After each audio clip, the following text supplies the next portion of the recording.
Once again, I am very sorry for being late. I was once again grabbing some tea. I'm very bad at this thing.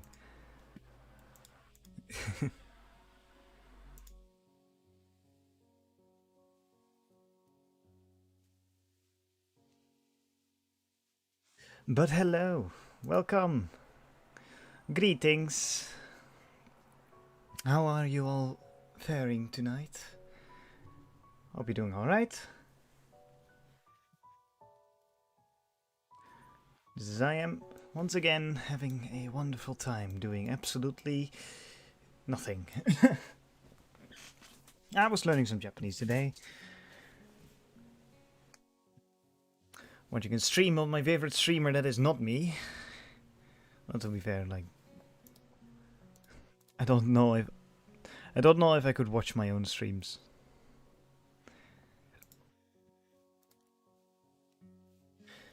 But yeah. Bum bum bum bum bum bum bum bum bum bum bum bum bum. Let's hope I don't forget my tea tonight. But anyway, let me switch over to scene 1. You see this lovely background in the very first. There we go. Very zoomed in. Katawa Shoujo. Continuing this lovely story of friends and family. Family is important. As the great Vin Diesel would say.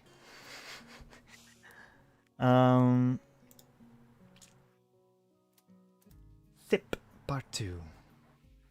Oh wait, that's load. There you go, I rolled away. I think this is where we were. Oh yeah, let's just start that off. I sit reading in the library. After school, turning page after page, barely registering the words written on each out of sheer boredom. With my cheek resting in my hand, I can't help but noticing the slightly rough feeling against my palm. It won't be long before I'll need to get a razor. Giving up on reading, I simply let out my head drop onto the book in front of me. Things have quieted down considerably since Hanako began attending school again. When she first returned to class, nothing was said nor done that wasn't part of the usual routine, and it's been the same way ever since. Neither of us desired to bring up her accident, so there simply wasn't any point in pursuing it. Thus, the few days went by, the daily grind continuing just as it had before. It's only natural that my mind would wander to places, and more importantly to other people. The lily-shaped hole in the daily life of Hanako and me has been pretty noticeable for a while now. I'd be pleased to say that this has allowed me to refine just what my thoughts on her exactly are. But alas, no such luck. It doesn't help that many attempts to do so have led to troublesome topic of Iwanako. Every time my thoughts drift into that direction, I reflexively try to think about something else. Why did this have to happen now? I turn and look up at the source of the tentative voice coming from behind me. Sorry, I didn't mean to disturb anyone. That's not it. I glance around at the orange-tinted room, quickly realizing just how silly my apology must have sounded. In the time I've spent thinking and lazing about here, everyone else well and truly left. Library closing? If you don't want to go, I could keep it up for a bit longer. It's no trouble at all. Don't worry, I should go anyway. Thanks. As I get up and begin to move off, I feel Yuko's eyes drilling into my back. Is there something wrong? You look depressed. Are you okay? Yuko nervously twists her fingers and as she says this, unsure whether she is overstepping her boundaries or not. Really, I can't tell if she's more worried about my mood or about bothering me. Normally, I just shrug it off and reassure her that I'm fine. But my reflective mood gets the better of me. Despite being staff, she really doesn't feel as much like an authority figure as the others. It's just, I guess the best term for the word would be relationship problems. Oh, I'm not good with any of that kind. My only relationship ended a bit abruptly. But if you want to talk about it, I mean, I could listen, I think. I feel kind of bad for bringing it up. She's not that old, though, so at least she has a good chance of finding another partner. It isn't like we're in a bad situation right now. We haven't spent many days together as friends. We've spent many days together as friends, sometimes going out to do stuff, that kind of thing. And I'm starting to want to do more for her, learn more about her, and be with her more. I'm not sure whether it's actual love or not, though, and our friendship as it stands is enjoyable. You shouldn't let that stop you. Sorry. How to say this? I think that it's nice that you have a good friendship, but school is going to eventually end. Do you think you'll be fine with not knowing if it could have gone further after you graduated? I guess that's the crux of my problem. I really have no idea what the answer to that question is. Well, I can't really help there. What your true feelings are is something you have to decide for yourself. But I think that if you do love her, you should definitely say something. Sorry.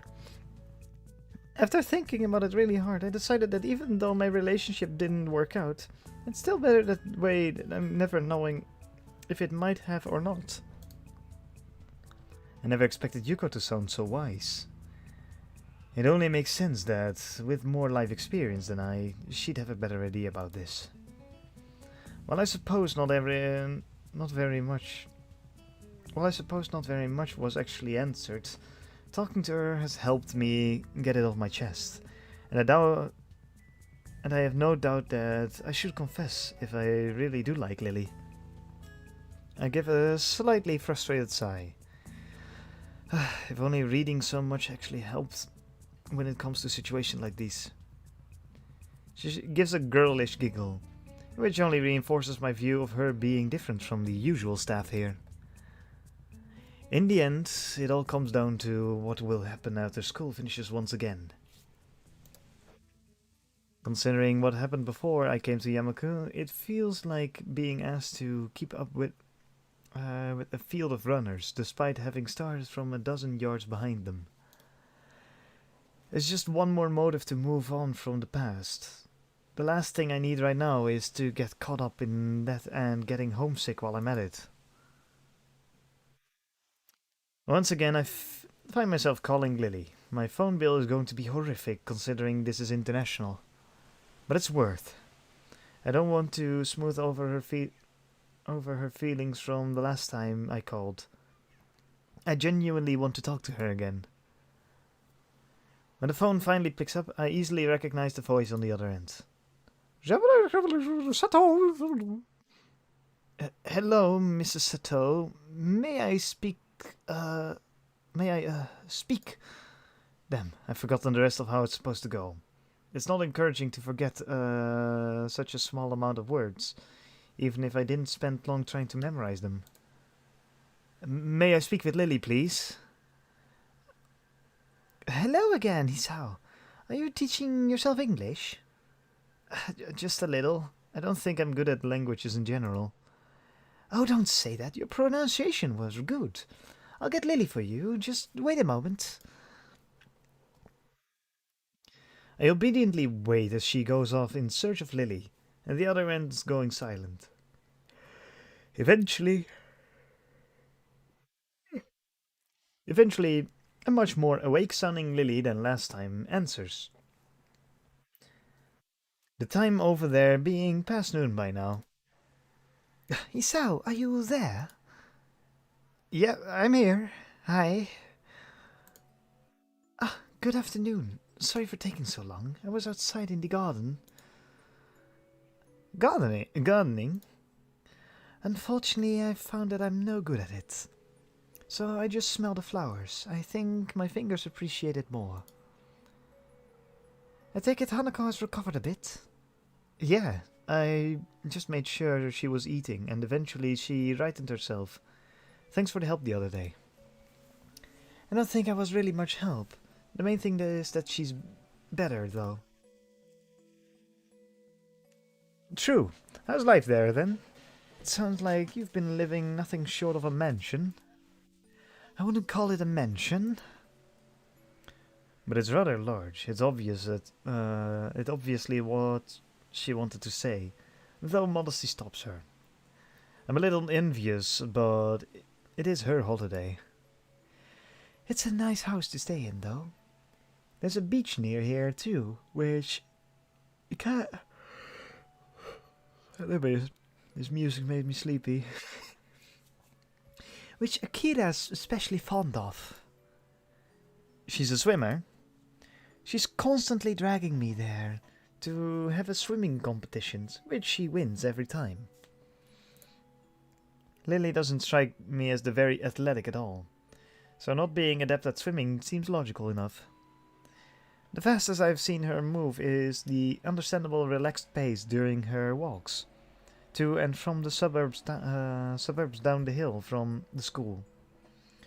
It makes the image of her swimming hard to imagine. The beaches there must look nice. They'd be less crowded than the ones around here, at least. Indeed, Akira says the area around here looks beautiful because it's so far outside the city.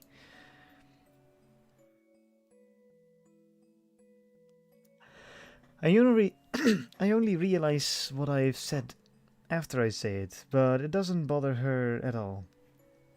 It's still easy to forget that she can't see when she's not around, despite the time we've been friends. That said, the local accent sometimes makes communication a bit hard. It's a constant reminder that this isn't home. Well, the fact that she doesn't consider her parents' residence to be her home makes good sense. It makes me realize that I can't really answer whether the same goes for me. Graduation from Yamaku is distant enough to be difficult to view objectively, and I've spent so much time in this small room, I've come to accept the dormitory as my new home surprisingly quickly. I guess that would be hard to deal with. Is your knowledge of English holding up? Thankfully, I may be fluent, but being in a position where I have to use it often helps in curbing my Japanese accent. So it's been useful practice. I hear you're teaching yourself English? More like memorizing a few lines and failing at it even that much. I'm not really cut out to learn other languages. My admission of defeat draws an amused giggle. I believe that there are things one chooses to do in life, and also things that are chosen for one to do in life. You can take comfort in the fact that you're better than me in science and math, at least. All that's helped in is making me Muto's star student. I wouldn't worry about it. They're useful skills for many jobs, right? That's what he tells me. His face vertebly lit up when I said I'd probably go into a career involving it either. We both share a warm laugh at the events that have befallen each other on the opposite ends of the road. It's nice and reminds me of our simple small talk that I've been missing since she left. As each of us waits for the other to begin speaking, I decide to push ahead with my feelings. I can feel my throat tightening slightly. I miss you. The silence on the other end of the phone tells me she's given the words due weight, but as it goes on, I can't help feeling more and more apprehensive. Thankfully, the silence ends almost as quickly as it has begun. I miss you too, Hisao. Goodbye. Goodbye, Lilly. Once again, the phone is hung up, simply and without a further ado. That light, tentative, almost shy voice, her warm and soft tone. I'd simply be lying to myself if I were to say I don't recognize this feeling for what it is.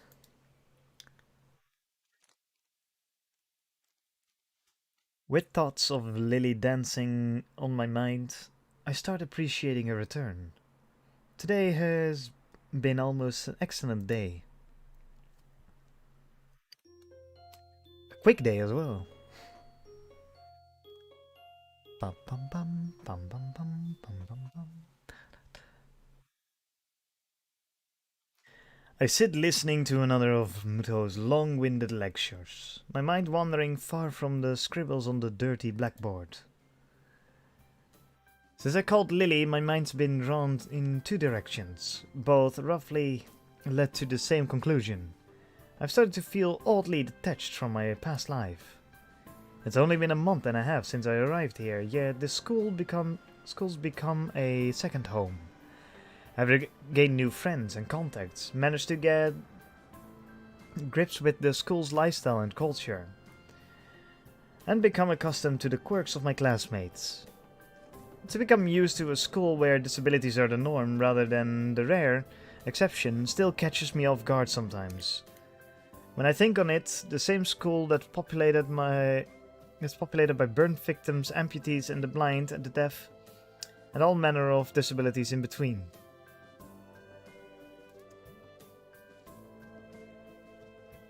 If someone had described this school to me before I'd come, I'd have shrugged this off as an overactive imagination. Even when I first arrived, I felt like the Dutch coming to this strange new land for the first time. It's amazing how quickly one becomes used to the environment they're forced to live in. Really. And now I've even found someone that has got me entirely smitten. What a strange life. Before my mind can wander any further, though, I find a page of lined paper slipped under my distracted face. The garish, bright pink has no doubt been penned by Misha. Don't look so bored, Hee-chan. School's nearly over. 3-day holiday. Oh right, we get Saturday and Monday off. I can't complain about having less school, I suppose. I uncap my pen and scribble on the page before covertly passing it back to her, flicking my eyes to the front of the class every now and then. Muto continues scrawling away arcane equations and formulas on the board. I'm guessing you have something planned. Misha takes the paper back and hunches over it comically, even for her, with her tongue poking out through the side of her mouth. Did she misinterpret my expression as depressed? And is she trying to cheer me up? Student council work, of course, Hee-chan. You're not still brooding over that, surely? But Hee-chan could have helped us. Poor, lonely girls. I'd lend you a hand for today if I weren't going to be busy. Oh, naughty, naughty Hee-chan. I'm just going to meet Lilly with Hanako. I don't know what you've got going through your head. So Lily's back. Yeah, she's coming on the evening flight with her sister, so she'll be back to school next week. How much? Are they constantly getting new paper, or are they?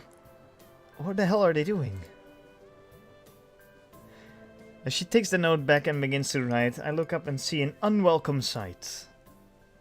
I frantically try to silently catch Misha's attention. Muto confidently strides through the gap between the desks, from the front of the class, his intent gaze focused directly on her. She suddenly stops writing as his tail figure casts an impossible long shadow over the page. He silently takes the piece of paper from her and begins to read. Sweating bullets, I quickly glance around the class, noting their complete silence. Of course, it would just have to be one thing that actually gets their attention during the lesson. After a scant few seconds examining the page, he rolls the paper up into a small tube and lightly bops Misha over the head with it.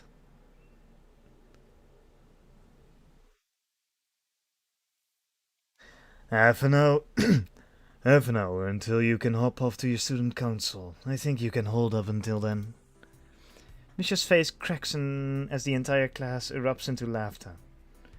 He might well be awkward, but he knows how to handle her excellently. I'd probably feel sorry for her if I weren't busy stifling my own laughter.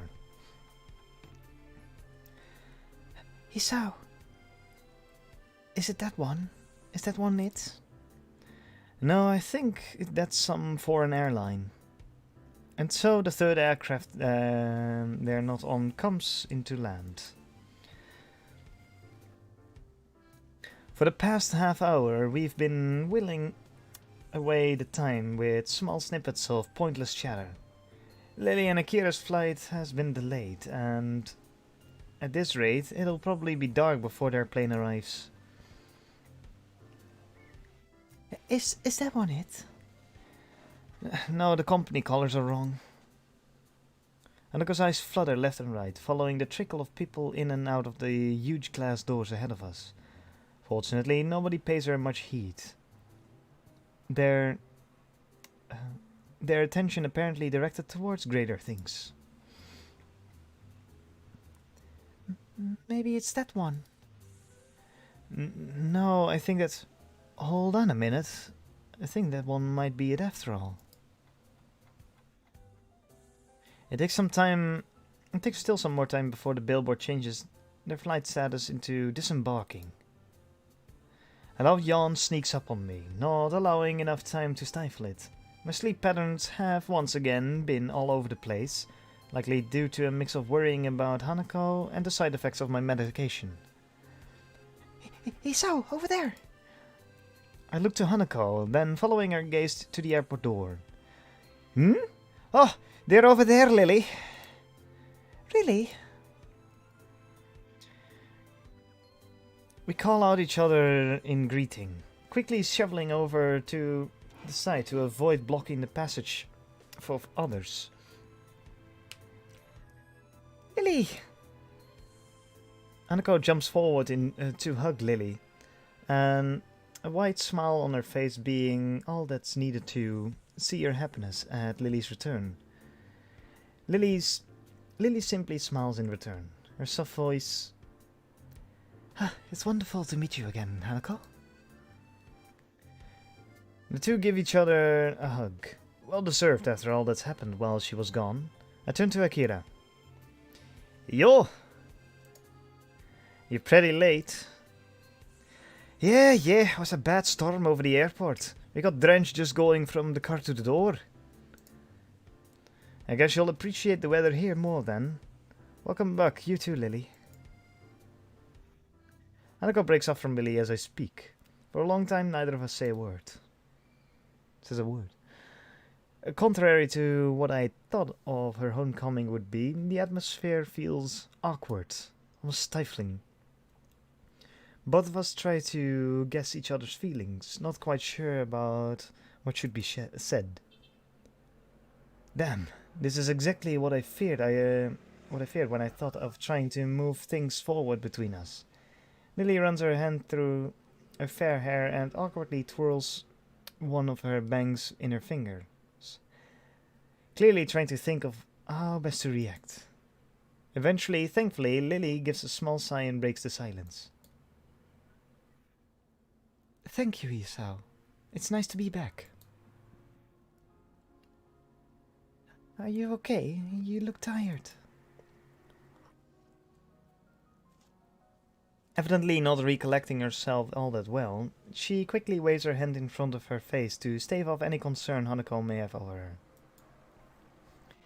I'm okay, just a bit of a jet lag. Ha! Weak. Weakness disgusts me. You don't have any? She simply gives off a big grin, puffing her modest chest. I feel absolutely fine. That's not fair. Ha! I shouldn't be taking too long to get rid of it. Ah, that's right, Hisao. Yeah? Don't we have holiday from school, sir? I'd have forgotten if Misha hadn't reminded me this morning. We've got a 3-day weekend, starting from tomorrow. Akira playfully bumps her elbow lightly into Lily's side, grinning. Told you wouldn't miss it. You have something planned? If neither you or Hanako are busy... I've got no plans, so something to do would be appreciated. Hanako? No, nothing. Well, that's good. I was thinking we could go to the family summer house for a bit. For a bit of quiet over the break. We rarely used it recently, though, so we'd have to dust things off while we're there. Oh? Oh? Where is it? Up north, in Hokkaido. Place is practically deserted. So it should be quite nice break for you guys. You're not coming? Nah, I got a little holiday of my own set up with my boyfriend. I lower my eyes at her, suspicious of her intentions. Sounds like we're just cleaning up the summer house for you. That's perhaps a valid conclusion. Both of us zero in on Akira, her face somewhat evasive. Looks like we're right. That's just a convenient bonus, really. Me and the guy left it in a pretty good condition last we were there, so I promise. Now then, I'm out of here. Already, Akira? She quickly turns and walks away, her hand held high. Oi, see you in a few days, guys. Lily and I can only sigh at her hasty retreat. It does sound like it would be a nice place to go. Lily gives an enthusiastic nod, taking her carry bag in one hand and placing her other on Hanako's shoulder for guidance as we begin to make our way to the taxi area. After the fracas of the past few days, spending the weekend in the country alone with her and Hanako sounds like a dream. The more I think about it, the more sure I am. This will be the right time and place to confess my feelings to her.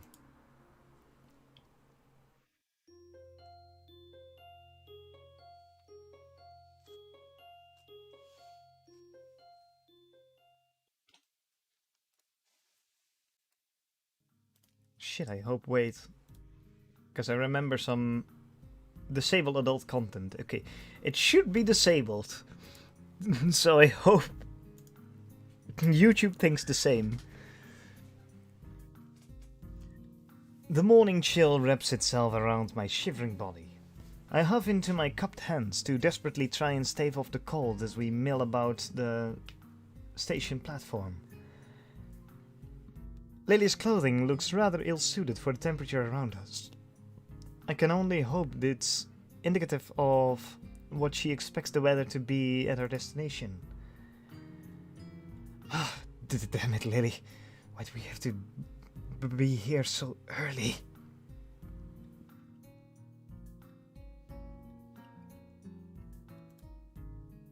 Unfortunately, the train schedule is against us. The next train to Hokkaido is at 2 in the afternoon. Great. Just great. I pause for a moment to wipe some sleep out of my eyes, and Lily promptly takes the advantage of the opening. Cheer up, Isao. Once we get there, it'll be much warmer. Why not just take the bullet train? A normal train is going to take hours to get us there, so we may as well take the Shinkansen line as far north as it goes and just switch at the end. There's a certain charm to older trains, wouldn't you agree? I'd agree if it weren't so freezing cold in the morning. Because we decided to take one.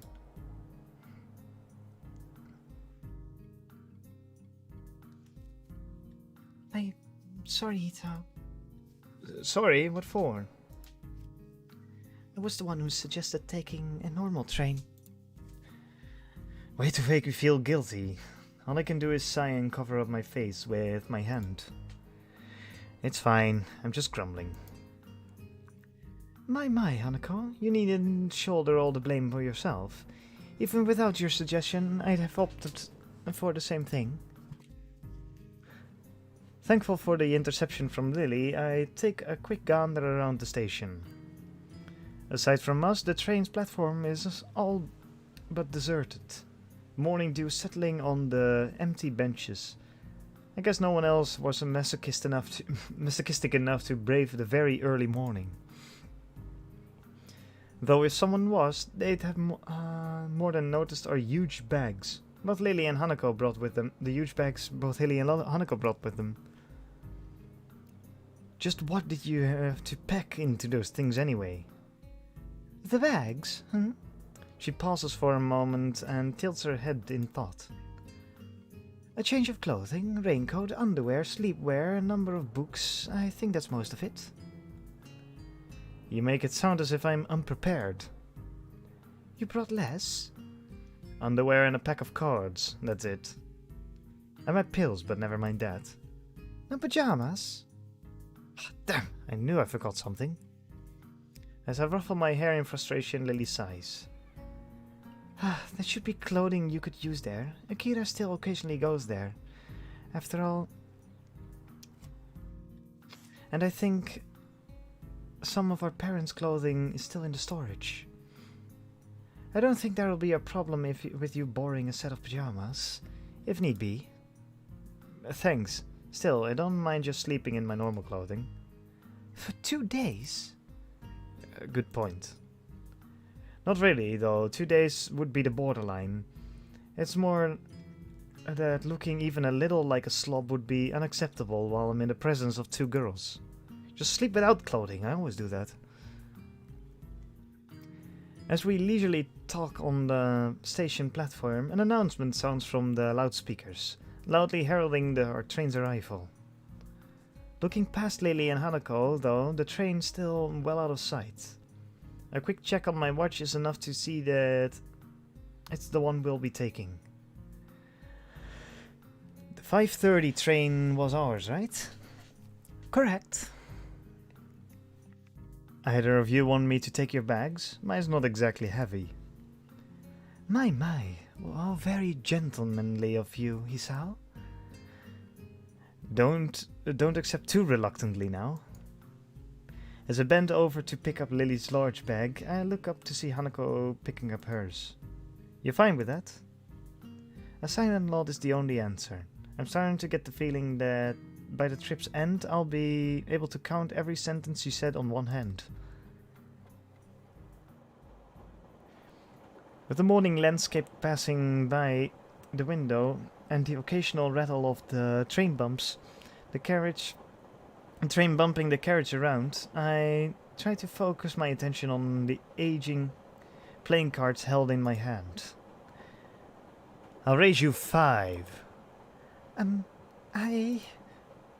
She scrumbles her face up and leans over to Lilly conspiratorially, the two exchanging a few whispered words. Considering how often this has happened so far, I'm coming to doubt that Hanako has a grasp of how to play poker. It doesn't seem to disturb Lily's reading, though, her hands flitting over each page with only occasional corrections to account for the train's bumping and rocking. My collection of chess pieces that we're using as chips is steadily growing anyway, so it doesn't really bother me. Looking around us, our carriage is almost as empty as the station platform we'd waited for the train itself on. Only a handful of people can be seen, looking mostly like tourists and couples on a holiday. While the two continued their less than clandestine strategizing, a small boy looks over the seat and stares at me. Hoping he doesn't begin to stare at Hanako, I simply give him a wave and smile. Thankfully, he retreats back into his seat after finding me all too boring to waste his attention on. I'll see you and race you another 5. Ah, damn, you got me. I fold. I've been bluffing and she's caught me. Hanging my head, I push over a large portion of my winnings. Hanako looks absolutely delighted, and even if Lilly keeps her attention focused on her reading material, I can see the smirk on her face. They're both extremely pleased. For a moment, I try to work out what Lilly is reading, but the book cover is too faded to read beyond the fact that Roman letters are on it. A pity I can't read Braille, the Braille printed above the title. What are you reading, Lilly? The title looks like it's English. Oh, that's right. And then there were none. An old British story. I could read it to you if you'd like. She extends the offer with a grin, obviously in jest. I think I'll pass, thanks. After a seemingly endless trip, we finally reached the promised land of the Chateau Summer House. Even after the train trip, the walk up seemed to take forever. Despite my grumblings though, I'd have never guessed the sight that would be in store for us once we traveled that long deserted road. It looks like a farmhouse. It looks more like a farmhouse than the everyday house I'd imagined. Small in size and surrounded by trees and bushes. An empty expanse of wheat fields and farming land can be seen as we walk up. The fencing only consisting of rickety old wooden planks. It really drives home how far we are from the major cities, and is a sight that feels antithetical to the environment I grew up in. Antithetical.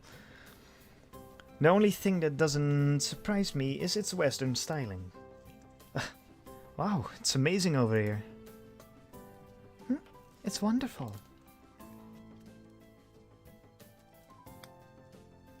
That's nice to hear. While Akira may have said that she kept the house in reasonable condition, I was worried that we might have a different standards of reasonable. It looks like there isn't another soul for miles. I thought Akira would be the type to keep to the city. Lilly furrows her brow in thought, seemingly recalling almost forgotten knowledge.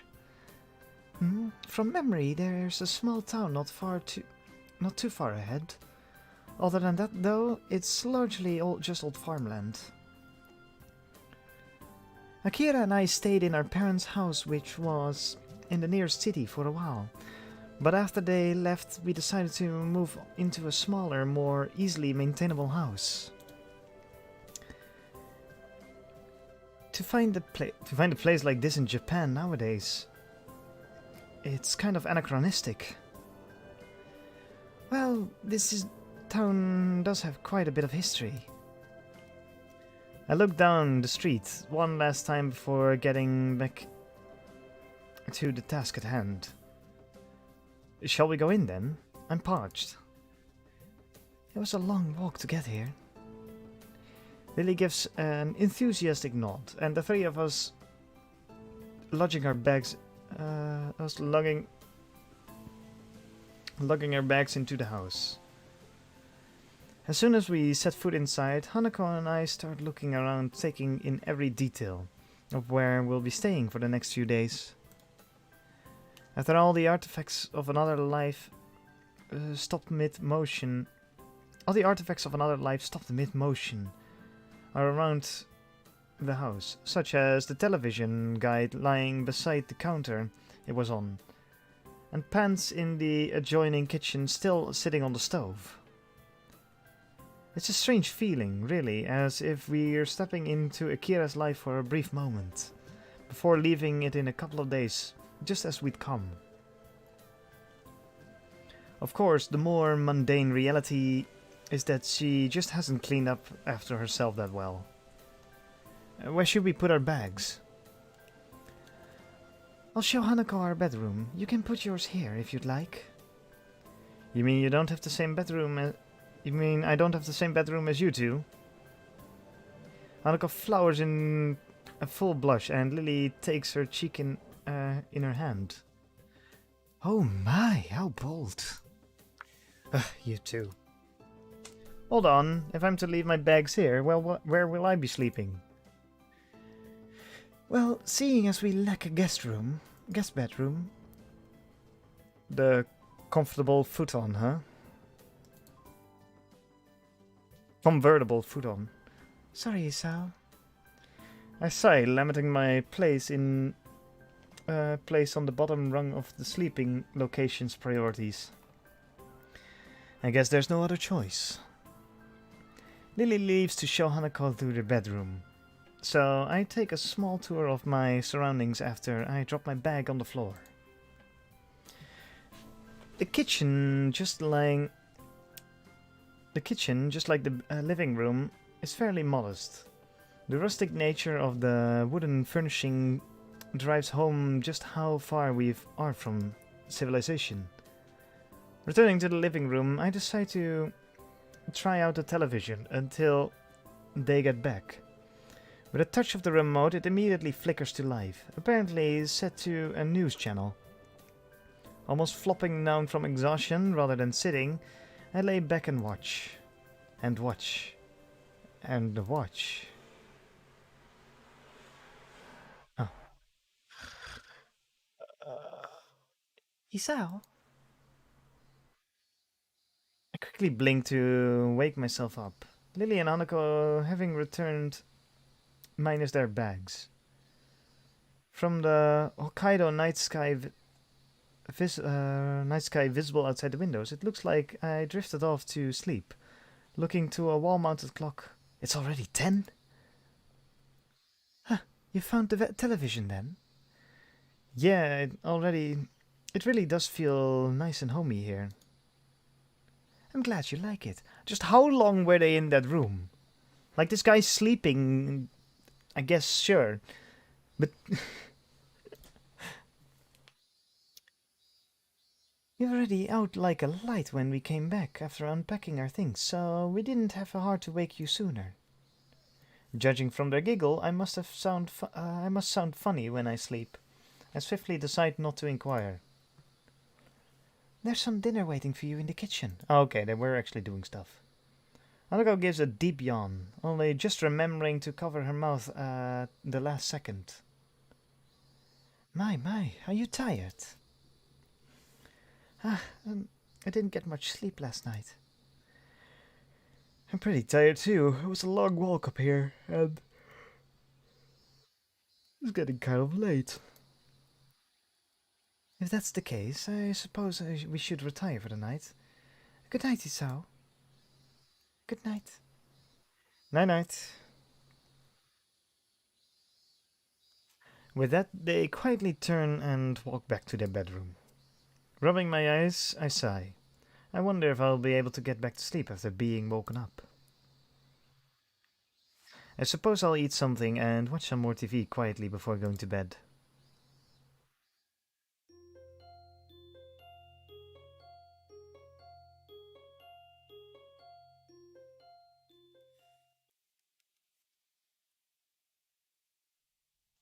Is he still sleeping?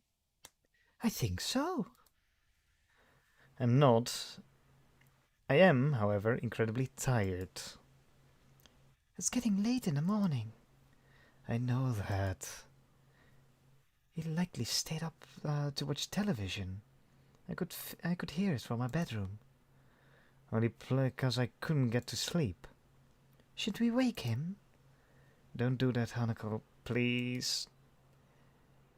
No, we should leave him. I doubt he'd want to be woken early if we didn't get much sleep during the night.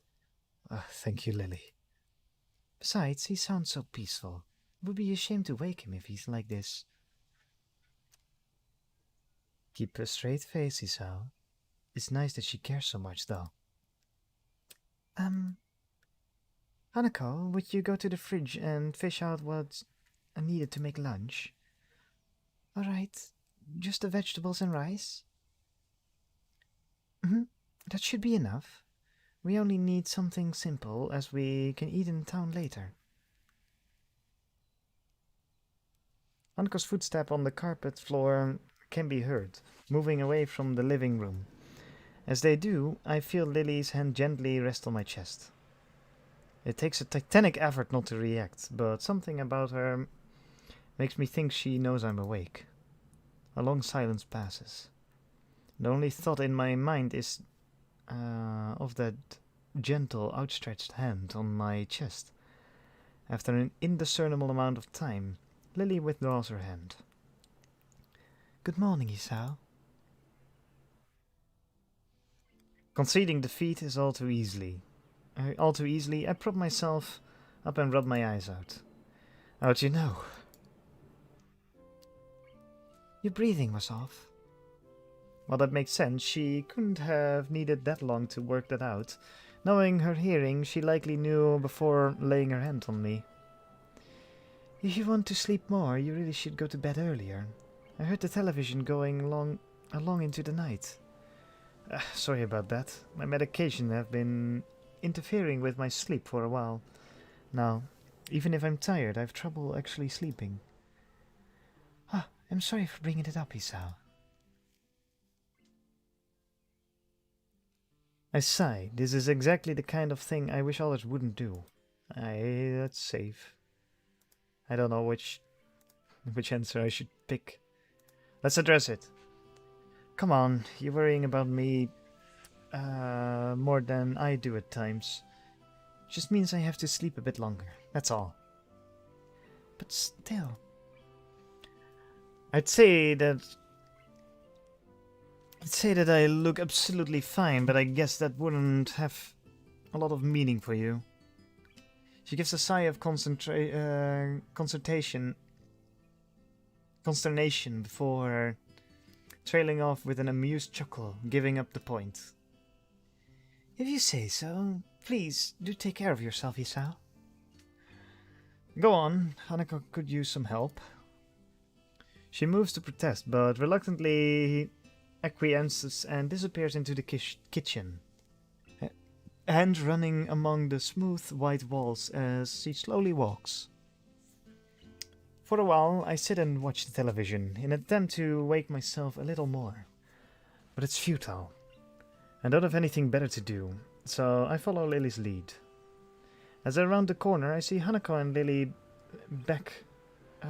Hanako and Lily's backs turned, quietly cutting the food in a granite-colored counter. I am temporarily engrossed as I watch Lily guiding the knife down carefully with her finger on the cabbage she's cutting, each slice delivered slowly but with precision.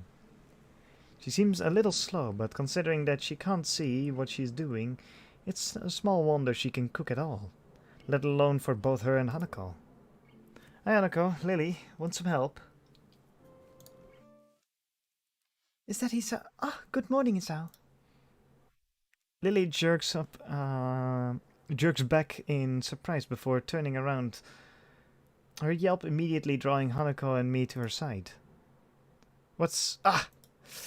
A small trickle of scarlet falls downward from her pale fingertip, the knife having cut just deep enough to draw blood.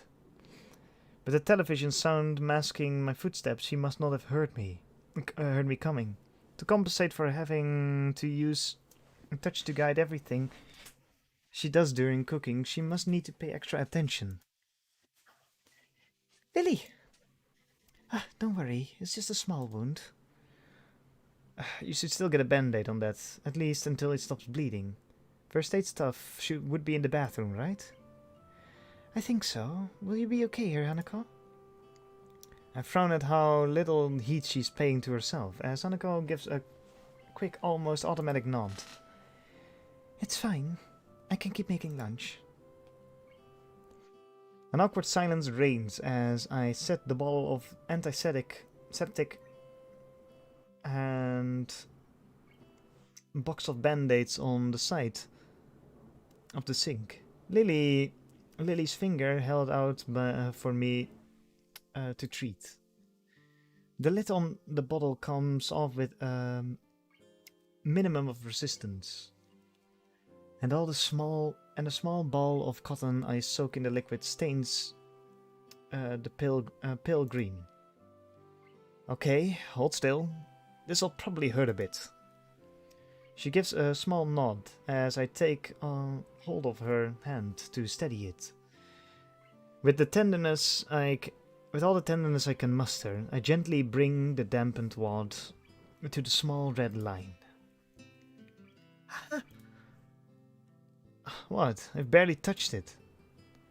Sorry. I give a sigh, both at her reaction and to settle my own nerves. Her pain tolerance is startlingly low. I would tell you to man up, but I can't really do that. She gives a small giggle. I take advantage of her momentary distraction and gently press the cotton against her finger a few times. Thankfully, it's enough to do the job. We both settle somewhat as I bring the band-aid over the tip of her finger, covering up the wound while making sure not to get it stuck to her fingernail. Here. Finished. You can move now. Taking her hand from mine, she gently clasps it in her own. Ah, thank you. No problemo. It's the least I can do after causing you to hurt yourself, after all. She lowers her head slightly at the apology, absentmindedly rubbing her hand in what seems to be embarrassment. I really don't mind. Her answer doesn't seem to make much sense, given that what happened is pretty clearly my fault. I can't help grimacing at her, despite the fact that her dainty smile still holds. She must not like being reminded of her limitations, her lack of sight imposing on her. It's something I can't possibly fault her for. I've fallen prey to the same kind of feelings before, despite my condition not being nearly as ubiquitous in my life. Neither of us any the happier. We head back to the various smells of cooking food coming from the kitchen. I lay out the plates of food, steam slowly rising from the well-cooked rice and curry dishes, while Hanako lays out the cutlery. Knife on the side, fork on the other. Knife one side, fork on the other. Western. How perfectly fitting for someone like Lilly. As we take our seats, taking careful heed of the dark red tablecloth hanging below our knees, Lily emerges from the kitchen. In her hands are 3 glasses and a bottle of wine? As I recall our previous run-in with the devilish elixir, I hide my face in my palm. Alcohol? Seriously? She pauses as she reaches the table, in a playful grin perched on her face. Akira specifically gave permission to take a bottle from her collection. Not only does she give alcohol to minors, she even lets them pilfer their own. The perfect model of a responsible adult Akira is not. What do you mean? Giving alcohol to minors is perfectly normal. Not that I've done it ever. I hope. I think. I don't think so. More to the point, though, is that this is hardly a meal deserving of alcohol. I'm starting to think Lily is the type to easily become hooked on things. That's not really the problem. I don't really have any qualms with it, but didn't you have a bad experience with it last time? Last time was likely due to drinking too much, so a single glass shouldn't prove a problem. Think of it as a learning experience. I can't recall many learning experiences that made me feel rotten before putting me to sleep, but I'll take your word for it. That's usually what learning experiences are.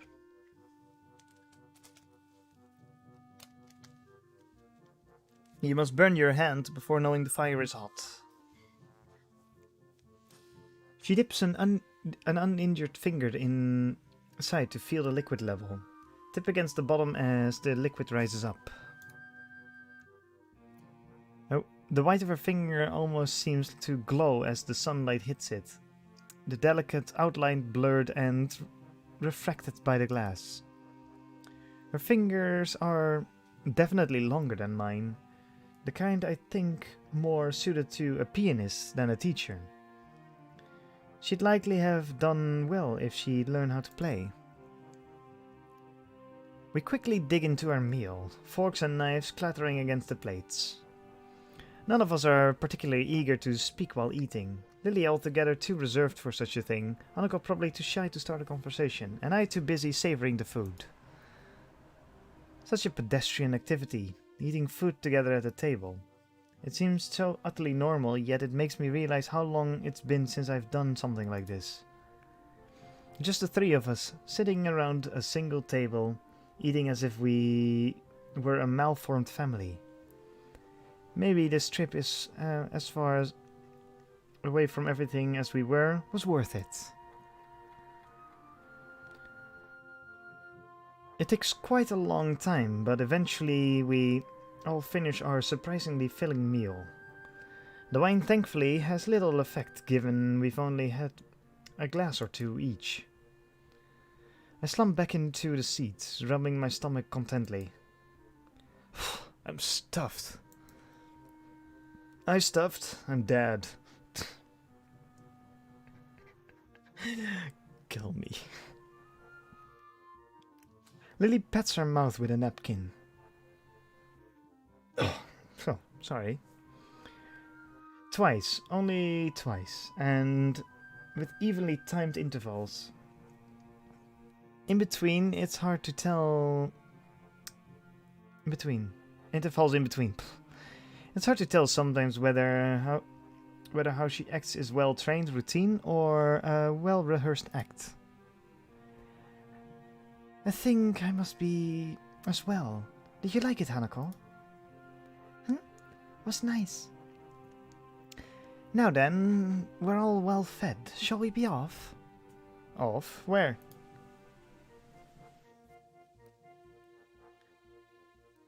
You weren't privy to the discussion between Hanako and me earlier. I get the impression that she's been having a subtle dig at my sleeping in. We'll be going out to the town nearby.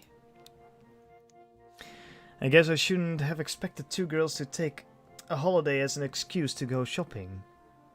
I should have expected. No matter where on the planet they may be. I'm interested to see more around the north, though. so this can only be a good thing. Sounds good. How long's the walk in then? It's supposed to be around a mile to a mile and a half. Nearby, huh? Great. Just great. As we climb up the path surrounded by trees and the undergrowth, I watch Lilly and Hanako walking ahead. The slight breeze all but whisks away the sound of Lily's cane gently tapping on the ground. I notice that Lily's since removed the band-aid now that the bleeding of her finger has stopped. A deep, lung-filled breath of fresh country air makes me wish all the harder that the air around home had been quite so clean. It can't even be half a mile. It can't have even been half a mile, but I'm already working up a sweat. This isn't a pleasantly cool day. It isn't a pleasantly cool day though, so I shouldn't be too hard on myself for it. Hey Lily, how well do you know the town anyway? Since I spent quite a few of my vacations up here, until I entered Yamaku, I'd say I know it fairly well. We used to drive there once a weekend then. How I wish Akira was here to drive us now. I quickly take a moment to rub my hands a couple of times, staving off the oddly cold feeling in them. Did you like it up here? I'd say it was quite nice during the winter, but as you can work out, summer gets a little too hot for comfort. It's nice and quiet at least. My family's real house is quite far south, so when they left Japan, so my parents gave it to Akira and me. Only Akira lives there now, after my moving into Yamako. Well, quiet certainly describes this place, though lonely is how I'd put it. Other than the prophesied small town, there isn't another soul for miles around coming from a home nestled deep within the big city. It's certainly different. I think that if I'd not come to Yamaku, staying out in the country like this would be too much of a change to get used to. After getting accustomed to the school's isolation, though, the idea of living in such a place has become almost inviting. To be somewhere away from the hustle and bustle from the metropolitan centers. So Isao, have you been to Hokkaido before? Nah. I used to live down south, and we never had any field trips or holidays up this far. Well, it's a new experience for you then. Yeah, it is. I'm surprised at how nice it feels here. How about you, Hanako? She shakes her head from side to side. It's my first time too. As we continue walking, I begin to feel pins and needles in my legs. It's a little disturbing, given how there's no reason for it to be happening. Could you hold on for a moment? I just need to... Is anything wrong? Nah, I've just got pins and needles in... My vocal cords suddenly become taut as my chest tightens instantaneously. I quickly pull my upper arm over it, trying to quell the shot of pain spreading throughout my entire body. Isao? Lily's face is only mildly concerned, not knowing the sight which Hanako's recoiling form. I'm fine. I'm just tired. I remove my arm from my chest and force myself to begin walking again. Just a minor heart flutter, so it'll pass just like the others.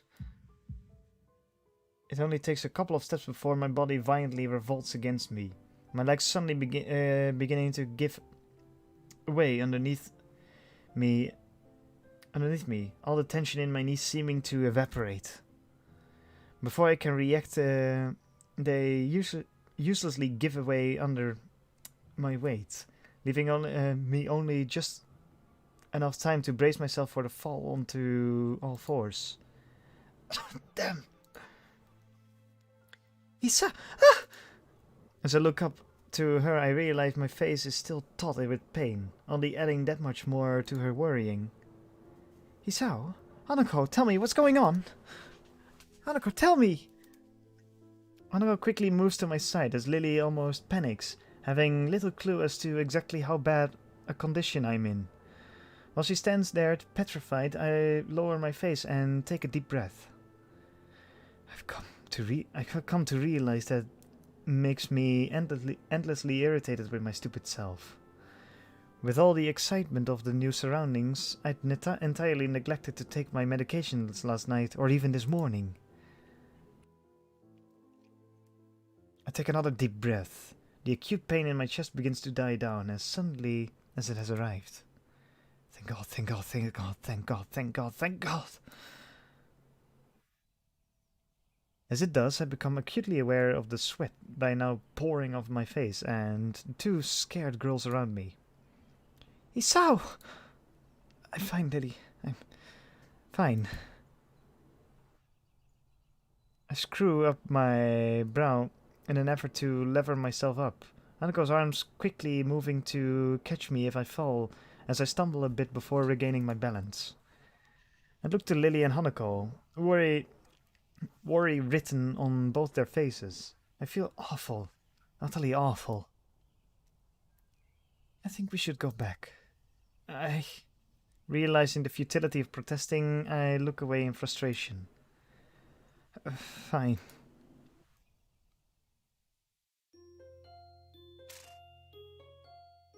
Death.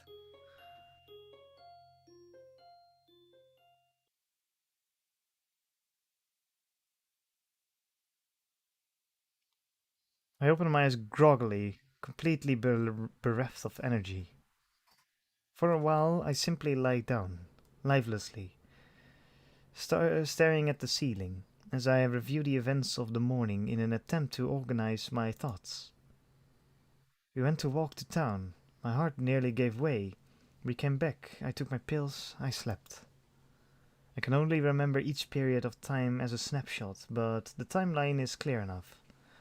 The memory of the girls' faces as I struggled to stand is an unpleasant one, stinging my feelings harshly. If I look at the ceiling hard enough, I imagine the towel edges and the small dimples of the ceiling in the hospital. That fact alone is enough to make me want to sit up and try to pull myself together. I scratch the back of my disheveled hair, glancing around the room. Lily and Hanako are nowhere to be seen, and the television's turned off. The clock above it says it's pretty late in the afternoon. The noticeably reddened sky outside the windows confirms it further. I turn and pick myself off the futon, swaying slightly as I put my arms out for balance. I suppose I'd better take a look for the girls to see if they're alright.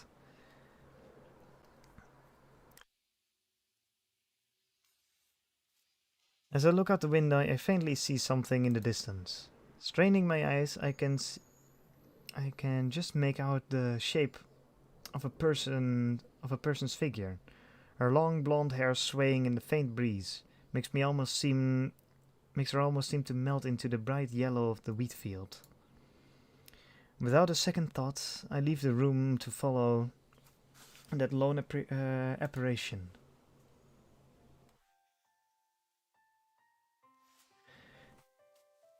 The brightness of the setting sun assaults my freshly woken eyes, forcing me to avert them until they adjust. The long, yellow strands of wheat brush against my legs. As I wade through them, the densely grown field making it hard to advance. Regardless, my eyes stay fixed ahead, true to the solitary figure.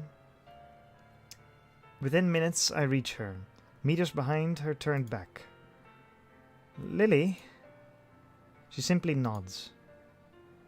Where's Hanako? She's in bed. She went to sleep after I calmed her down. She says it matter-of-factly and with few words as possible, as if saying more was strictly forbidden. There's something different about her. Her normally confident figure seems oddly fragile, her body offering no resistance to the breeze blowing her skirt. The strands of wheat sway from side to side while a deafening pause passes. The only sound being their rustling. As we stand in the field alone, I know what I have to ask. What's wrong, Lilly? You're not acting like you usually do. Remember when I talked of my family, Isa? Your family? I look downwards in thoughts, sifting through my scattered memories. The event seems to leap ready to hand when I search for it, rising to the surface as soon as it was recalled. After Hanako's birthday party, she gives a single simple nod. It was nice back then. You and I celebrating with Hanako, simply sharing our presents, talking, having fun together. It was almost as if we were a family, one small misshapen family. I thought that could just go on forever, just the three of us, happily, together. She takes a long breath, a slight shakiness to it, just barely audible through the moving air. Even if my family was so far away, as long as we were together, that was all I needed. I don't want to lose you too, Hisao. I didn't even realize how afraid I was of losing someone until today. I'm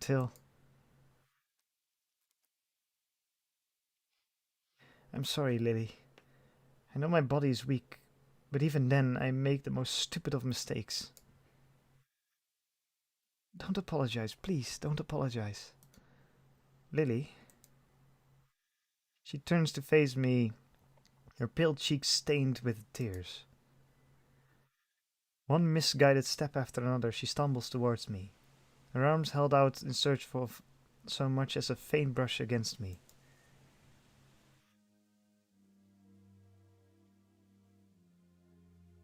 My heart doesn't race nor pound as I step towards Lilly, gently taking and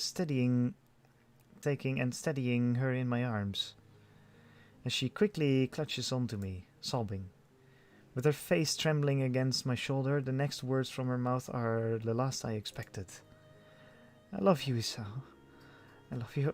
I love you. I love you. I love you. I love you. Don't go away. I beg of you. Never go away. I love you, so please. So that's why she's been acting like this. Her tender voice when I called her. Her thoughtless concern at my slightest pain I might feel. After having been left in Japan without her family, and with only Akira, Hanako, and me around, she was afraid of losing yet another person who was close to her. She was genuinely worried for me. It's a strange feeling, a mix of surprise and sorrow. Yet also the deepest of gratitude I think I've ever felt. The only reaction I can muster among my conflicting emotions is a calm sigh. You idiot. So? For a fleeting moment, I feel her body become still. The only movement to be felt is her calm afternoon breeze. I said it before, didn't I? It's only natural to feel concerned about those around you. I'm still here, and I'll always be, because I want to see you more each day, to share in your happiness, to support you in your sadness. But most of all, I'll still be here because I want to see your smile, your true smile. A single gust of wind rustles the long strand of wheat strands of wheat. A second silence passes. Smile when you want to smile. Cry when you want to cry. I love you, Lily, so you don't have to hold back anymore.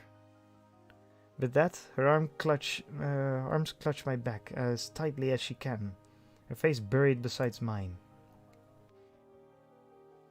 Her tears fall down my back, and she cries unrestrainedly as the last of her resistance melts away. Isao.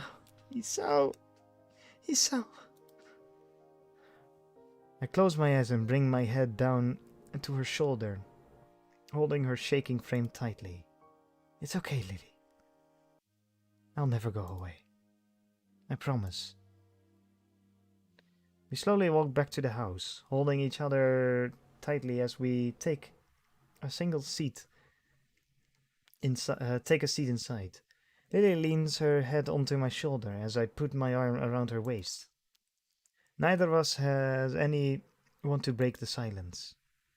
With her eyes shut, it's hard to work out whether she's fallen asleep or not. Not that I mind, the warmth of her body leaning against me, the softness of her hand delicately held in mine. For a long, long time, we sit leaning against one another, sharing our warmth and feeling as night eventually begins to settle in. Lily's gentle, soft voice ends the silence. Thank you, Isao. Thank you for returning my feelings. Did you think I wouldn't? There was the possibility. I take a deep breath in thought. That much was only my fault. It's funny, actually. I was thinking of telling you about my own feelings sometime soon. I guess in that way you saved me the effort. She raises her head a little and gives a tiny amused giggle. I smile at how earnest it is, so girlish in its lightness. She collects herself soon afterward, her hair resting against my shoulder. Feeling a bit better, she gives a small nod. You are thoughtful, Isao. That's why I like you. I'm sorry I'm like this. As much as I didn't want to make you concerned of me, I couldn't do anything to prevent it. You could have taken your meds. Don't apologize for it. Please, don't. Lily? Have I ever apologized for my blindness, even once? You can't help the way you were born, Hisao. There's no point in apologizing for who you are. She says this with a surprising conviction. In the end, it was perhaps this mentality which spurred her to befriend me in such a short time, in addition to her motherly instincts. She did seem to become trusting very quickly, but I'd never questioned why. Now it seems obvious that she did so to help me as I went through one of the lowest points in my life.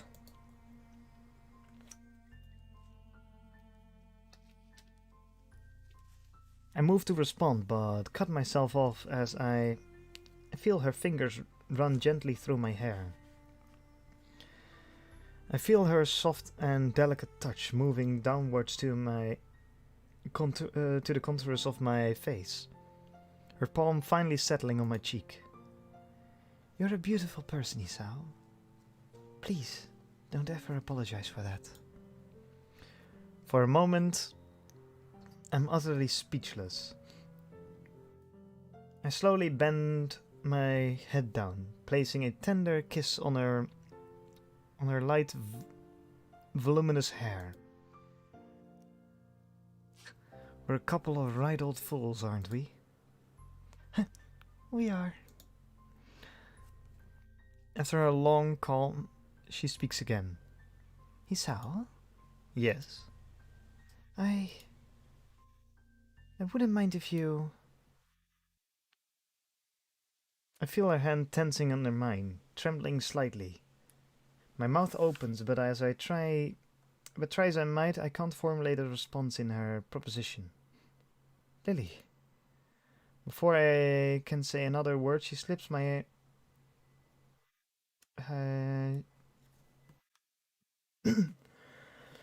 she slips her hand from under mine and tenderly holds the side of my face once more. Please. I give a peaceful smile, holding her against my cheek as I nod a single time. Okay. As I look into her eyes, she leans towards me. Her delicate lips touch mine as she guides herself with her hand. She breaks off not a second later, faintly smiling. I love you, Isao. We kiss again. This time the both of us meeting the other. While the previous kiss was one of love, this one is one of lust. Our tongues meeting and our breathing heavy. After precious seconds, we part both our faces both our faces are truly blushed. Both of us bring our fingers to our lips in unison, recalling that fleeting feeling rapidly becoming buried both by our urges and bashfulness. Lilly is the first to shift uncomfortably, though. What is it? Should we get more comfortable?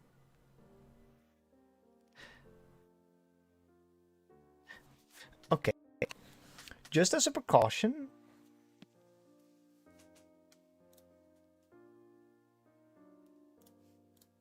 Let me...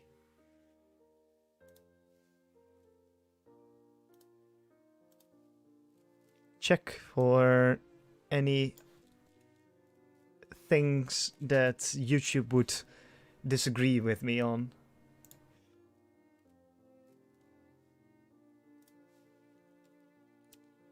Okay. Because this isn't... I did disable adult content, but I don't trust it. And if it's there, then I'll sadly have to skip over it. Let me save real quick.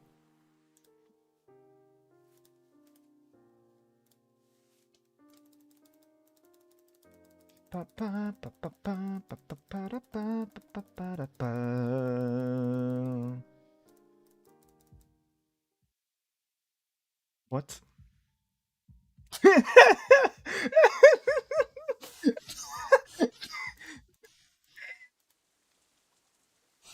Wait. Oh my god.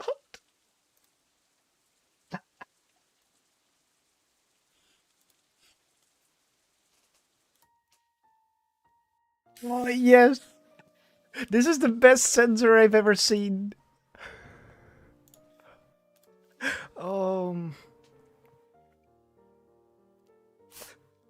I mean, it's very lewd, but I guess I'll show it to you. That cursed.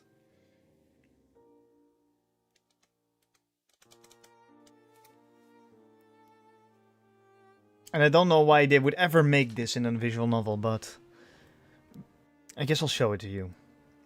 Should we get more comfortable? Okay. Now that she mentions it, this futon would be a bit too narrow to do much on, considering the thoughts running through both our minds. It's no small wonder of us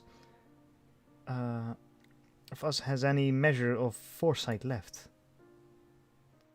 I take her hand and guide her sideways as I move the brief and awkward dance, ending with both of us tentatively sitting on the floor opposite each other. As I reach forward to pull her top up, she stops after she moves her hands to do the same. You're shaking. I pause for a moment and look at my hands. Sure enough, they're quivering slightly. Whether it's from nervousness or excitement, I'm not sure.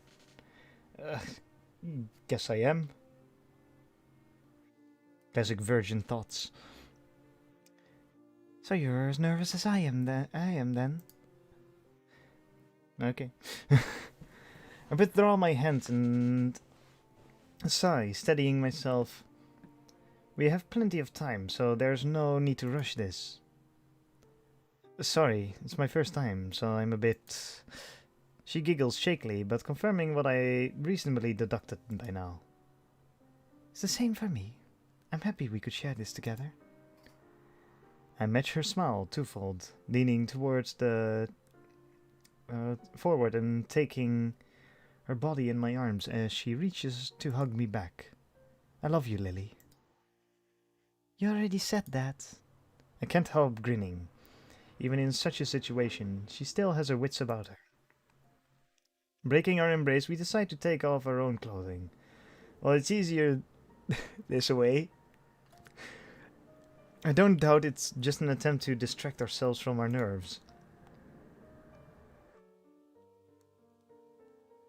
With slightly stiff hands, I begin to slide the first button from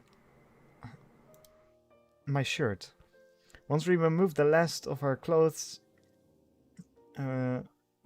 which end up haphazardly piled behind us, my breath is taken by the sight in front of me. Chicken! Oh, this is shrimp.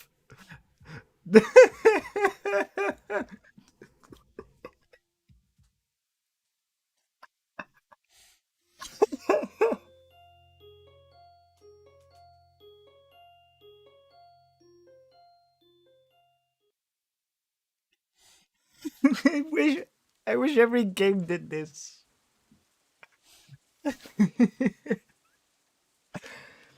Oh, I'm glad they just don't have a badly censored scene where I have to read through everything.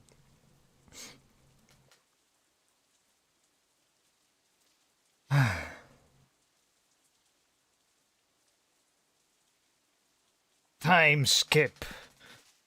Oh, this is amazing. For everything they could have done, this is the best thing I've ever seen. After being woken by a sound, I open my eyes with a measure of reluctance. Turning my head to the left, I find the rain outside sweeps against the window loudly. Spray after wind-blown spray lashes against the glass, as if trying its hardest to make up for the summer's previous heat. I sit up in the futon, holding the back of my neck to try and subdue the pain from my awkward sleeping position. By all accounts, I should be lamenting the turn in weather, given that this is our last day here. The events of yesterday refuse to stop flooding in my mind, though. The feeling of holding Lily's crying body in my arms, the rush of lust and hormones that flowed through us as we spent the night together. It seems almost futile to try and rationalize everything that happened.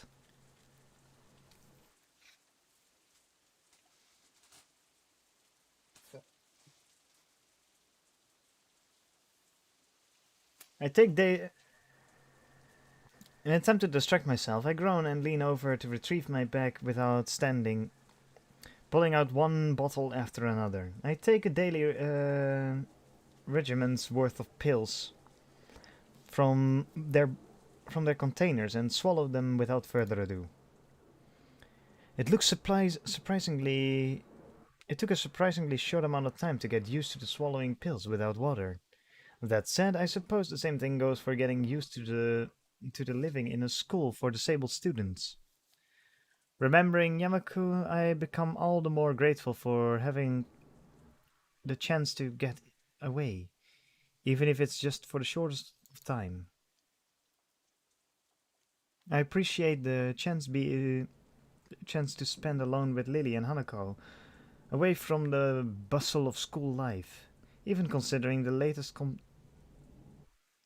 uh, complications. I never thought I'd say it, but the idea of living away from the city is nice. Isn't in a nice, tranquil area is an inviting one. It's a thought. It's a thought that barely a year ago would have seemed simply ludicrous. A flash of pink, no doubt Hanako's gown, peeks from around the corner. Realizing I must look a sight since I've just woken up, I slap the remaining pills into my mouth and run a hand through my hair. Good morning, Isao. Ah, good. I reply to her, completely forgetting that I'm in the middle of swallowing a particularly large pill, coughing and sputtering in. I violently gag on it. Ah, Yisao! After spluttering loudly and tapping my chest in a couple of times to force it down, I managed to recover. Fine. Forgot I was swallowing. Sorry, I didn't mean to. I hold my hand up, gesturing for Hanako to stop. I gagged. It's my fault. Morning, Hanako. She pauses for a moment before bowing in reply. Walking, no, staggering behind Hanako is a familiar figure of Lilly, also dressed in her pajamas. With her eyes full of sleep and hair bedraggled, she is a sight to behold. Hi, Lilly. Good morning, Isao. For a while, a silence hangs in the air as neither of us knows what to do. Given what happened last night, we both have more than enough reason to be finding the situation awkward. Just how are we meant to react to meeting each other after something like that? The best course of action would probably be to talk to Lilly alone to set things in order. I'll start making breakfast. Lilly evidently catches on to my train of thought. I'll help. Hanako, could you set the table? She nods, her head disappearing into the cupboard as she quickly goes about her assigned task. I rub a little more sleep out of my eyes as I wander over to the fridge and take out some milk. And Lily grabs various brightly colored boxes from some of the lower cupboards to my side. While we make the rather bland-looking meal, I whisper somewhat more quietly than usual. Knowing Lily's hearing, she won't have trouble catching what I say. Are you okay, Lily? After last night? She gives a delicate nod, her expression weak. Though her tiredness surely plays a part, she seems genuinely unsure about what's happened between us, and how to move ahead. Can't say I blame her, considering my feelings are the same. I'm sorry, Hisao. I wasn't thinking straight yesterday. I never stopped to consider you or Hanako, and I even went as far as... She's winding herself up. With her hands and voice both tightening, I give her a gentle bump to try and lighten the situation. You don't have to apologize, like I said. I said I liked you as well, after all. But I... As her composure begins to falter, it becomes obvious there's no alternative. Turning to Lily, I gently embrace her tall frame. She offers no resistance at all, thankfully pulling back just from the edge of her emotion. Despite our measuring embrace lasting only a matter of seconds, I notice Hanako wordlessly watching. The plate in her hands hovers inches above the table. Her action halted midway by the sight. Awkward. The clatter of the utensils against the plates is the only sound to be heard as we silently eat, whereas before only two of us may have been unsure of ourselves. The entire situation has changed. After weeks of blissful friendship, whiling away the days with shared meals and chatter with little meaning, the relationship of Lily and me, know that of all of us, has irreversibly changed. I can't take this. Lily? She solemnly nods, gently laying her spoon onto the plate in front of her. Neither of us knows exactly how we regard each other, let alone how Hanako would view us. This might be abrupt to you, but I've confessed to Isao. For a moment, Hanako looks almost confused. Precisely the reaction I thought she would have. She eventually nods, her spoon still in her mouth as she does. Did you accept? I did. I mean, the whole me embracing her than the violent bouncing you heard last night that was obviously rope skipping. I don't know if you're doing this. She gives a smile so large and so earnest, I find myself blushing. I think it's the brightest I've ever seen her expression look. Then I'm happy. I'm really happy. I'm sorry for not telling you anything about it before. Things have been... Anako shakes her head from side to side empathetically, apparently forgetting in her rush that Lily couldn't possibly notice. She begins fiddling with her fingers, looking a little more nervous than she did before. To be honest, I began to think you might like each other a while ago. At first I didn't really know what to think about it, but I decided in the end that if my friends are happy, then I'm happy. I was really glad to have another friend when we met Isao. So you finding love through him is even better, right? It's the most understanding third wheel I've ever seen. A feeling of relief at her acceptance of her relationship falls over me like a wave. A wave. The same happens to Lily, judging by her expression. Thank you, Hanako. I really appreciate you being so understanding. Lily's voice still sounds slightly apologetic, but or at least unsure. This doesn't escape Hanako, who appears lost in thought for a few moments before turning to me. Isao, do you mind if Lily and I go outside for a bit? In the pouring rain in your pajamas? Sure, I don't give a shit. No, feel free. Hanako? Hanako gets up from her seat, taking Lily's hand and almost dragging her from the table in her excitement.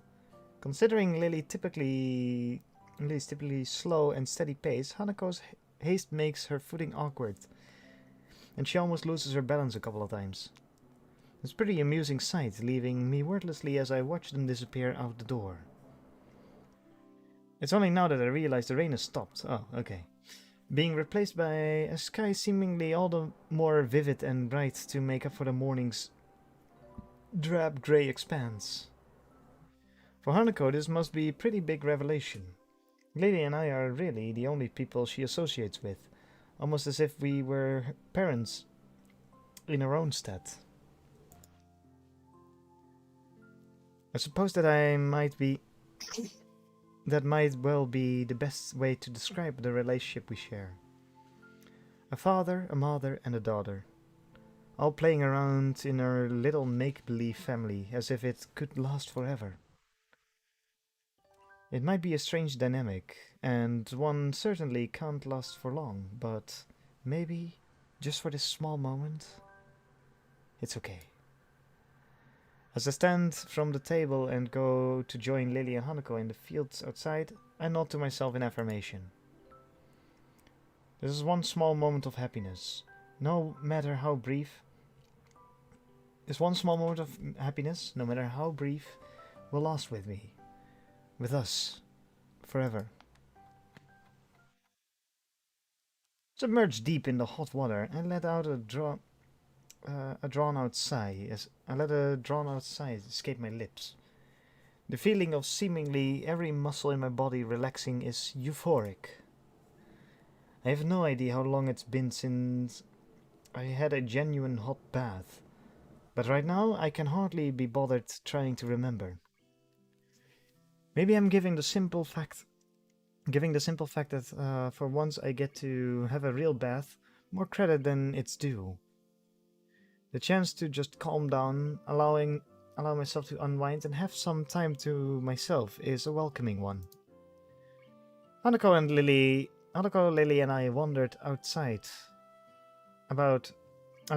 exploring the extent of the surprisingly large tract of land surrounding the house. Then we spent the majority of the afternoon resting, watching television, reading, and playing cards. It may not have been the most exciting finale to a trip, but Such tranquil peacefulness is something to savor. Even after we return to school tomorrow, I think I'll remember this little house of Hokkaido for a long time. It's a pity we only have a couple more hours to spend here before going to get the train back. All I can do is yawn contentedly while I watch the steam slowly rise from the clear water, its placid surface in my eyes eventually locking onto the ceiling. Our exams are imminent. I've barely studied at all for them. On top of that, I don't even know what I'll do after the graduation. Passing exams is all well and good, but to what end? Also now, of all times, I'm getting into a relationship. What the hell am I doing? I guess I shouldn't think like that. What's done is done, and maybe this could be viewed as just another aspect of my new life that I'm working on. I enjoy being with Lilly, and there's more to life than school and a career after all. As I busily attempt to rationalize all that's happened, I hear a series of raps on the door. I pick myself up and sit upright, trying to figure out the source. 3. No more, no less. Light yet assertive in their tapping, and timed regularly enough to the tune of a metronome. I'd be extremely surprised if it wasn't Lilly. It was I, Akira! May I come in? Yep, it's Lilly. I'm still in the bath, I'll be out in a sec. I know. The voice coming from the other side of the door freezes me. After a second's thought, I rest on the side of the bed and let my arms dangle over the side. Despite trying my best to play it off, I can't help letting my mind wander. Sure, come in. Only wholesome thoughts. We are say-so here. With that, she opens the door, slowly walking into the room and closing it behind her. She looks oddly calm, countering my racing heart. Well, to be fair, she's blind. There's nothing, really nothing to hide. Hey, Lilly. Do you mind if I were to take a bath with you? Well, that changes things. Don't mind, go ahead. With a small nod, she begins to lift her sweater off and her shoulders, baring her chest little by little. I could do that for you if you'd like. Refused. Aw, why? Her face shows she's still not overly comfortable with letting me attend to her. I can't say I blame her. She continues undressing, her shirt and skirt falling to the floor and leaving her in a white lace bra and panties. Eventually she stands bare in the center of the room. Melon!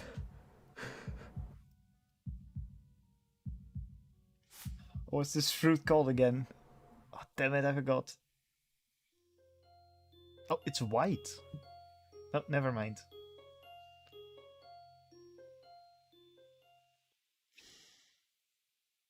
Cantaloupe.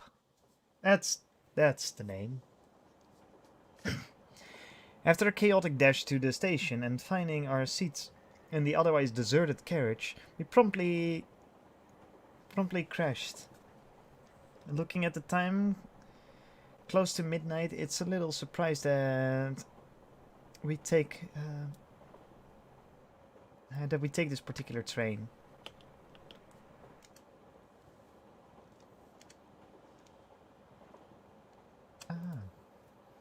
Noko's fast asleep on Lily's shoulder, and I can only barely muster the energy to stay awake.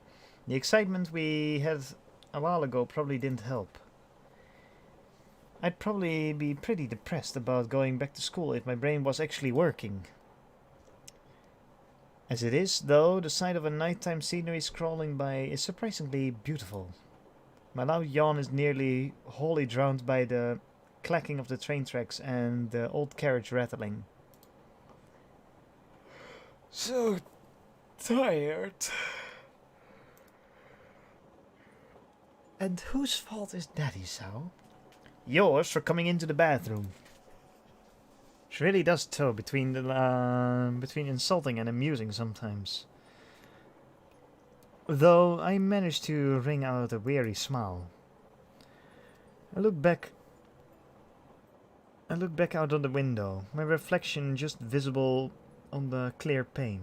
Truth to be told, she's perfectly correct. If it weren't for that little interlude a few hours ago, both of us would have had a lot more energy. On top of that, we both had to take another bath, very nearly making us late for the train's departure. Yeah, it wasn't mine. Still, getting into a bath with a guy is a dangerous thing to do. Evidently.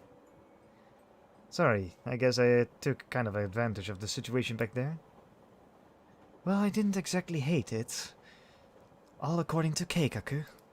Translator's note. Keikaku means plan.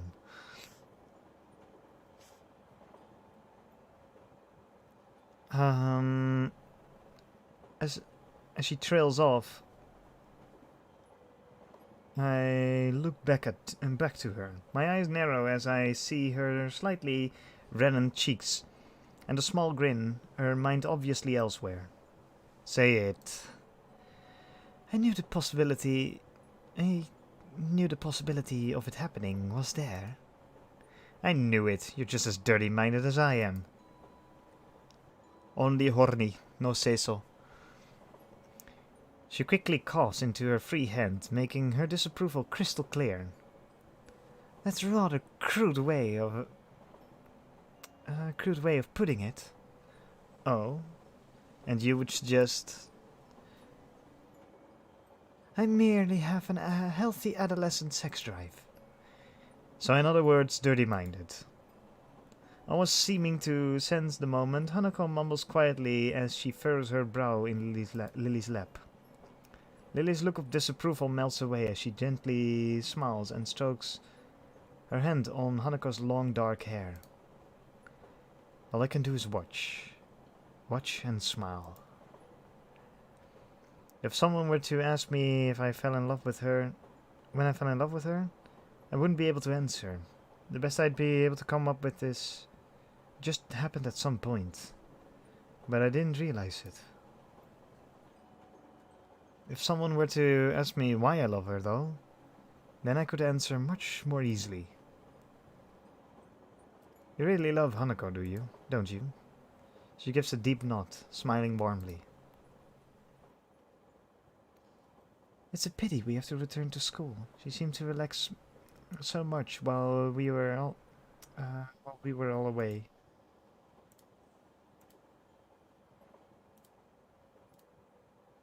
I wouldn't worry about Hanako. She's been gaining confidence thanks to you. At least for as long as I've known you two. She gives a self-deprecating sigh. I think I merely provided her the company and support. Since she came to know you, she's opened up much more, even to me. I get the feeling she's understanding her influence on Hanako. Underestimating. Especially given that before the two came to know each other, Hanako had no friends to speak of. The friends I'd had in my previous school fulfilled what I'd expected of them. For the most part is simply being there for idle chatter, but in Hanako and Lilly, there really feels to be more to their relationship. A part of me envies it, but another can't ignore the fact that the school year will eventually end. After graduation, I really have no idea what Hanako will do. This trip has shown me just how much we've all come to depend on one another. Indeed, we're all going to have to make decisions. Maybe that's the reason why, despite our return to school, also hurting return to normalcy of everyday life, I can't help but feeling a little restless. On the bright side, it won't take long for the summer holidays to arrive after our exams are finished. We could come back here during the summer holidays if you want. For a moment she thinks on the notion. her face becoming somewhat distant. I can only guess she's reflecting on what's happened here. That would be good, I think. I nod approvingly, smiling at her. Summer together with Lily. The city seems like the perfect way to spend our holiday.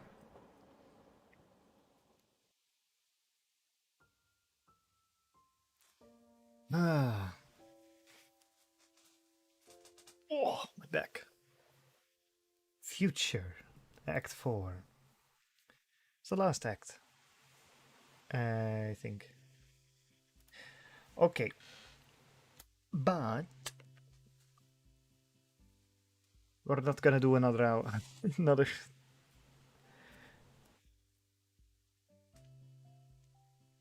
I think this is a good way to stop. A little early, but can't be too bad. We're literally 8 minutes away from reaching the 2 hours end.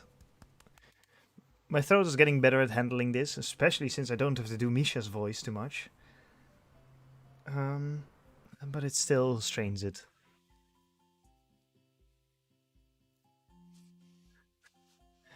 Uh, Let me save. Create a new save state. Nice.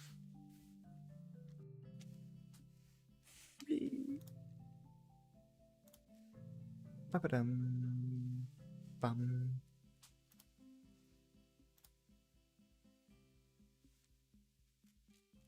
Okay. Huh.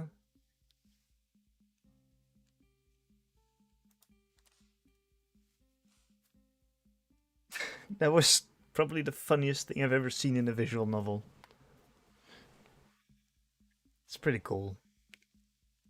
Here, in the meantime, you can enjoy for a few seconds until I'm too afraid to get copyright striked. My background. Where is it? Scene 2. There it is. Beautiful background.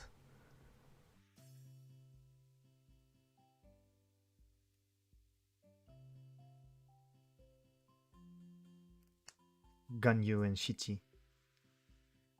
Shichi drinking some coconut milk.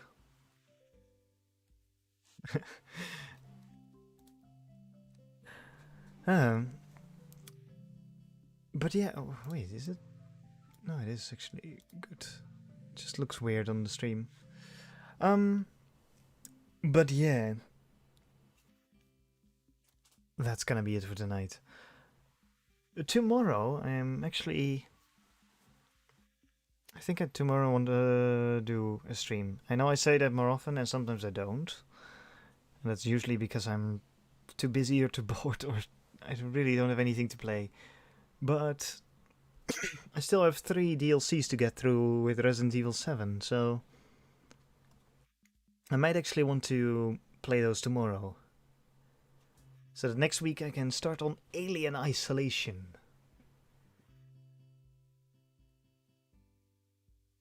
Which is going to be fun. Resident Evil 7 is shorter than I expected. I mean, it's like a very story-heavy game. It's not like Yakuza. You could probably play through Yakuza in a couple of hours if you just speed ran the story.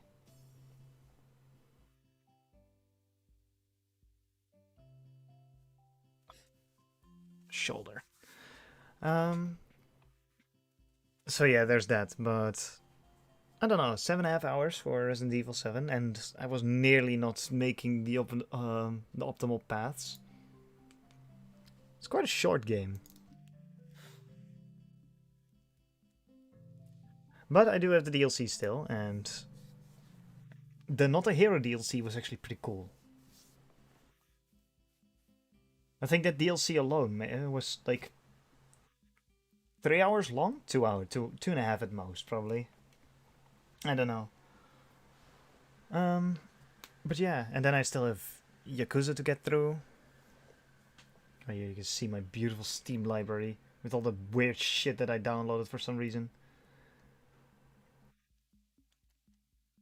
There's so many games, but most of these I just don't really enjoy playing on stream, or are just boring in general, or I just don't play. Like, Age of Mythology is fun, but I think it's too much of the same thing. 7 Days to Die is only fun with other people, so if I ever find someone else to play with, I could do that. Um, Attack on Titan 2, I've played through this twice, and I don't want to do it another one again. No idea what this is. No idea what that is. Apex. Been playing a bit of Apex lately. A Japanese friend I met online, so it's quite fun. I don't like Ark. Atlas was a horrible game on launch. I don't know how it is now, but the optimization was even worse than Apex. Beat Saber. I don't think VR it would work well for me. I don't have any room at the moment for Beat Saber anyway in my room, so Bloons is just repetitive and boring. A bunch of Call of Duties. Don't really. I don't know. Played Dark Souls, but I've deleted it again because I needed room on my PC. Dead by Daylight is fun enough. Dead Rising. Still need to finish Dead Rising 3. I could play through Divinity. Divinity is also a big ass game. Don't mind this. Escapist 2 is only fun with friends. This was fun. Fate Extra. Extra.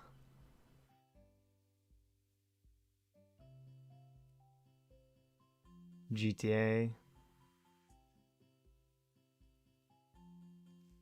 Finish this. Took me way more pain.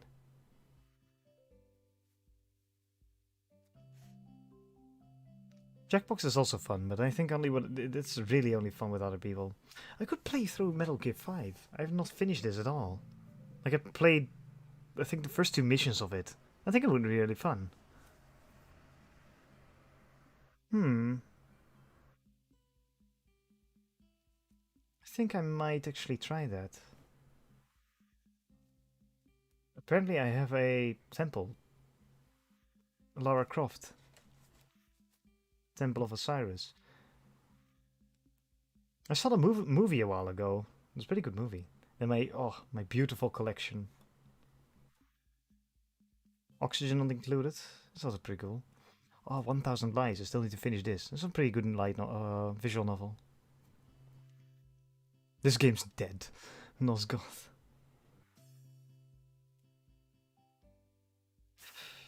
Raft. It's a lot of fun with friends, but outside of that, not satisfactory. It's got a big update. So many games. Finish this. No, I didn't finish this. I almost finished this. I do have The Witcher 3, but I've played through it like 2 or 3 times, so playing it through it again will probably just annoy me. I still need to finish XCOM 2. Welcome to the game 2. I swear, the moment I play this, I'll probably die. This game is horrible. And, like, in a good way, but still.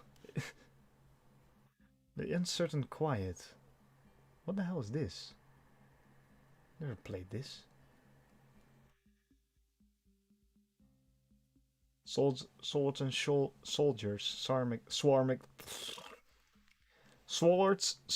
and soldiers. Swarmageddon. What a name. Stardew Valley. Since when do I have Civilization? Oh, it was free on Steam a while ago. Could play a game Civilization 6. But I think that's more video material than really stream material, since it's just a lot of micromanaging that really doesn't require any commentary. This game's still alive. I also saw, by the way, that where is it? Phasmophobia has been doing some model updates. Shit's starting to look really cool.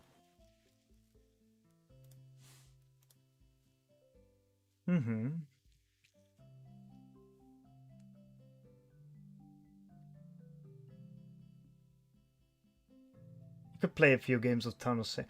I think I'm gonna do like one longer stream again, where I just play a bunch of random ass games, and then I'll try all these little games that I'm just gonna play. I don't know. And if there's something I don't like, I just kick it out and start up something else. Like Town of Salem. I think Town of Salem was actually a lot of fun, but only for a couple of games.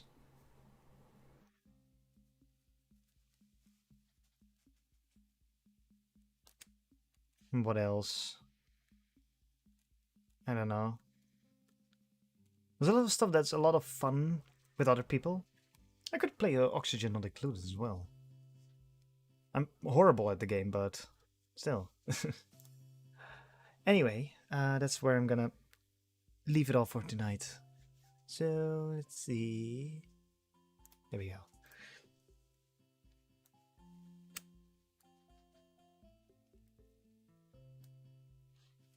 I'm gonna leave now.